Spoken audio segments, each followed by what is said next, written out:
సగుణ నిర్గుణ ఉపాసన. బ్రహ్మం, ప్రకృతి మరియు శక్తి. సాధనా మార్గంలో సగుణ గుణాలతో కూడిన మరియు నిర్గుణ గుణాలు లేని ఉపాసనలు రెండూ ప్రముఖంగా ఉంటాయి. సగుణం సాధనం అంటే దైవాన్ని ఒక రూపం, నామం, లక్షణాలు మరియు క్రియలతో కొలవడం ఒక పద్ధతి. నిర్గుణం ధ్యేయం అంటే అంతిమ లక్ష్యం, గుణాలు లేని నిరాకార బ్రహ్మాన్ని చేరుకోవడం. నిర్గుణమైన దానిని సగుణంగా అనుభవించేలా చేసేది ప్రకృతి.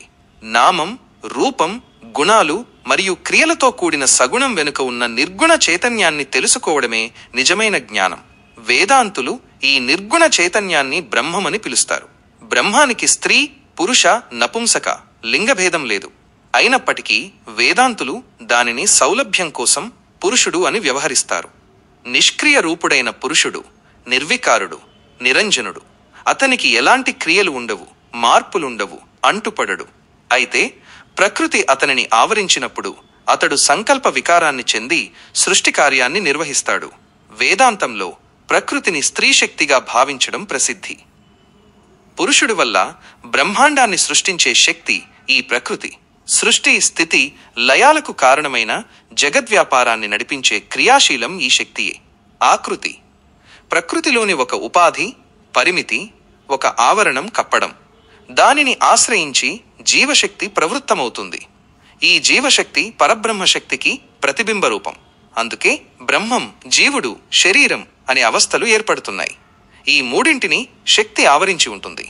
అది బ్రహ్మంలో నిష్క్రియ రూపంగాను, జీవునిలో శరీర వ్యాపార ప్రేరకమైన శక్తిగాను ప్రవర్తిస్తుంది. అంతేకాదు ఈ రెంటి నడుమ నిష్క్రియ శక్తిని క్రియాశక్తిగా కూడా మార్చే శక్తిగా కూడా కనిపిస్తుంది. ఆకృతులకు లింగభేదం ఉంటుంది, కానీ శక్తికి లేదు. అయినా సృష్టిలో అది స్త్రీ పుంస, స్త్రీ పురుష యోగరూపమైన క్రియాశక్తి వలె ప్రకాశిస్తుంది. పురుషుడే స్త్రీయందు తేజోరూపంలో ప్రవేశించి తనను తాను సృష్టించుకొని తన ప్రతిబింబం వలె తన సృష్టిని చూచుకొని తృప్తి చెందటం లోక స్వభావం.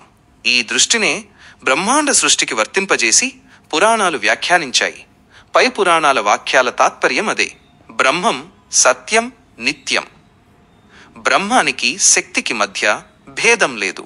ఉత్పత్తి కాలంలో ఆ భేదం కనిపిస్తుంది, కానీ అది కేవలం కల్పితం. పురుషుడి వలనే శక్తి కూడా జగత్తంతా వ్యాపించి ఉంటుంది. నిజానికి ఆ ఇద్దరూ ఒక్కరే. అంటే వేదాంతులు బ్రహ్మమని పిలిచే తత్వాన్నే శాక్తేయులు శక్తి అంటారు. అలాగే వైష్ణవులు విష్ణువు అంటారు, శైవులు శివుడు అంటారు, గాణాపత్యులు గణపతి అంటారు. ఇది మన భారతీయ తాత్విక ధారలలో ఉన్న ఆధ్యాత్మిక ప్రజాస్వామ్యంని ప్రతిబింబిస్తుంది.